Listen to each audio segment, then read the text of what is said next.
Bonjour à tous, bienvenue dans ce nouveau numéro de Rendez-vous de l'écho. Cette année, la Semaine européenne pour l'emploi des personnes handicapées a un thème, la transition numérique, un accélérateur pour l'emploi des personnes en situation de handicap. En effet, le secteur du numérique est en croissance, le nombre de postes à pourvoir d'ici 2027 est de 230 000 et les postes non pourvus de 85 000. Nos invités pour en parler, Pascal Lobréau, vous êtes chargé de mission ressources, handicap, formation, et Guy Bierne, vous êtes délégué régional Normandie à l'AGEFIP. L'AGEFIP, c'est l'association de gestion du Fonds pour l'insertion professionnelle des personnes handicapées. Commençons déjà par casser les stéréotypes sur le handicap. Les personnes en situation de handicap ne sont pas toutes en fauteuil roulant. En effet, et il y en a... Et ce n'est pas le cas pour toutes. 80% des handicaps ne se voient pas. Et gardons en tête que tout poste de travail peut être occupé par une personne en situation de handicap, à partir du moment où elle est compétente et que son handicap est compatible avec le poste. Ce qui veut dire aussi, en conséquence, qu'il n'y a pas forcément besoin d'un aménagement très lourd de la part de l'entreprise. Non, dans les 3/4 des cas, l'aménagement est extrêmement léger. Il va s'agir de problématiques organisationnelles, de rythme de travail. Et dans quelques cas, oui, en effet, il peut y avoir des aménagements techniques, matériels conséquents, mais ça reste marginal. Donc c'est plutôt un engagement humain, finalement, d'organisation pour accueillir les personnes en situation de handicap. Très souvent, en effet, le plus gros du travail, c'est d'accompagner les équipes, le collectif de travail, sensibiliser à ces thématiques de handicap dans une configuration soit d'accueil d'un collaborateur ou d'une collaboratrice qui présente ce type de difficultés, soit pour accompagner un salarié qui serait en reconversion professionnelle au sein de l'entreprise. Pascal Lobréau, vous accompagnez surtout les organismes de formation. Si on devait casser aussi les stéréotypes là-dessus, quelles sont un peu les idées reçues qu'il y a sur l'accueil des personnes en situation de handicap dans un organisme de formation ? Souvent, c'est que ça va être compliqué. Qu'est-ce qu'on va devoir mettre en place ? Est-ce qu'on va pouvoir le faire ? Donc, il y a un gros travail qui est mené sur la politique inclusive de la structure de formation. Donc, un gros travail d'accessibilité de l'outil de formation pour rassurer et être là en appui justement aux personnes qui travaillent dans les structures de formation. Dernière idée reçue, c'est que les métiers du numérique sont inaccessibles, il faut Bac+5, il faut être ingénieur, c'est pas vrai non plus, je crois. Ça n'est pas toujours vrai et les métiers du numérique se sont largement diversifiés aujourd'hui sur bon nombre de registres, que ce soit les infrastructures matérielles, que ce soit le web, et on peut avoir des entrées dans ces métiers-là avec des niveaux de formation extrêmement divers et variés. J'en veux pour preuve voilà un exemple concret. Salomé, 23 ans, CAP de pâtisserie en poche, et qui, pour des raisons de santé, ne peut pas exercer le métier de pâtisserie à son grand désarroi, mais qui a une seconde passion, l'informatique, et qui va s'engager dans un parcours qui va l'amener donc à un niveau de bac, de premier niveau de formation de niveau bac. Et puis, comme les notes sont excellentes, elle va poursuivre pour un titre de qualification de niveau bac+2, pardon. Et aujourd'hui, alors même qu'elle est chassée, entre guillemets, par les entreprises au regard de ses compétences, eh bien, elle s'engage sur un niveau bac+3, qui fera d'elle une administratrice réseau sécurité informatique. Donc voilà, on part de pâtisserie, on arrive au réseau informatique, c'est possible. Et il y a aussi ce moment de la vie où le handicap intervient peut-être plus tard dans la vie professionnelle. Là aussi, il n'y a pas besoin de suivre des études, de se mettre à 35, 40 ou 50 ans dans des études qui... Non, bien sûr. Et les parcours que l'on peut avoir comme témoignage aujourd'hui en attestent. Des gens qui viennent du transport logistique et qui sont aujourd'hui dans le secteur du numérique. Des personnes qui étaient dans les professionnels de santé et qui se sont là aussi reconvertis avec formation à l'appui et accompagnement et exercent aujourd'hui dans le monde du numérique. Donc, quelle que soit l'origine professionnelle, quel que soit le niveau de qualification dont on dispose, ces métiers ouvrent des perspectives. Et à propos de perspective, justement, le spectre est assez large, en fait, finalement. On s'imagine que c'est juste développeur, mais en fait, le spectre des métiers est très, très large dans le numérique. Oui, au-delà du web, de nombreux métiers sont concernés par le numérique. Tout ce qui va être système et réseau, donc on est là plus dans la maintenance. Tous les métiers du e-commerce, de la protection des données, de la cybersécurité, du graphisme. Il y a énormément de choses, il y a un panel très important. Et justement aussi le digital a rendu des métiers accessibles aux personnes en situation de handicap. Oui, alors cette évolution, elle se fait de façon très naturelle avec des outils proposés pour compenser les situations de handicap. Donc il y a des objets connectés qui existent, des stylos lecteurs, des stylos scan, des souris scan, des règles scan, hein, donc des objets connectés, mais également des logiciels, un certain nombre de logiciels qui permettent de faciliter la lecture, l'écriture, la compréhension, la grammaire, la syntaxe, etc. Et là-dedans, ChatGPT, dont on parle depuis cette année, ça a venu changer aussi quelque chose ? Ça peut.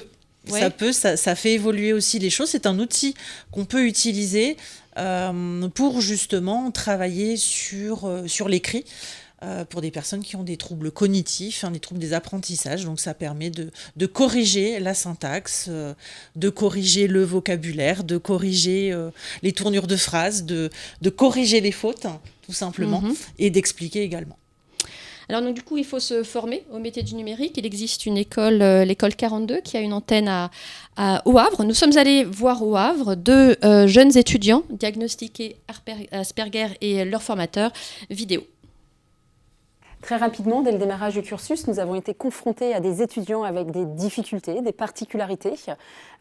Aussitôt, on a mis un plan d'action en place. Évidemment, donc de l'écoute, comme je disais, mais évidemment, ça aurait été peut-être plus simple si on l'avait su dès le départ. On aurait pu les accompagner plus vite. Pendant la piscine, donc le concours sur un de ces jours, il y avait des examens toutes les semaines, toutes les fins de semaine, et je me sentais pas bien du tout pendant les examens. Ça m'a toujours pêché. J'angoissais beaucoup, et donc généralement je bloquais et puis je pouvais rien faire. Je sortais vite de la salle.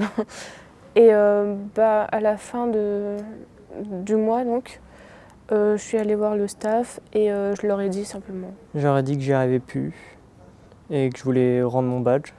Puis avec Alexandro, on a discuté pendant 30 minutes, 1 heure. Après ça, j'y ai réfléchi pendant la fin de la semaine, environ 2-3 jours, je dirais. Et je suis retourné le lundi après, donc jusqu'à 2 semaines après, pour finir la piscine. Et une fois que c'est passé, être dans le cursus. Nous, on préfère si un étudiant nous prévient s'il y a un souci parce que c'est un peu difficile pendant un examen de changer le système sur le moment. On peut le faire, mais on préfère toujours si on peut déjà préparer le début. Ils ont été pareil, très à l'écoute, compréhensifs. Et par la suite, ils m'ont proposé de repasser l'examen seul dans une salle avec Alexandro, donc, qui est là pour nous aider. Et donc je l'ai passé toute seule avec lui à côté pour m'aider si j'avais besoin, pour m'aider dans le sens où pour respirer. Il m'a vraiment aidé pour me relaxer. Dès que ça allait pas, il me faisait marcher dans le couloir. Après, je revenais dans la salle derrière mon ordinateur et je continuais.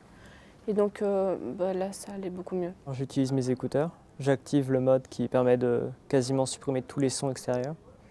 Et je mets par exemple soit YouTube ou de la musique ou quelque chose pour mieux me concentrer. Et j'essaye aussi d'ignorer le plus de monde possible.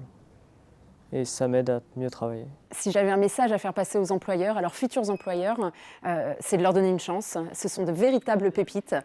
Il faut juste les écouter, les entendre et avoir envie de les accompagner.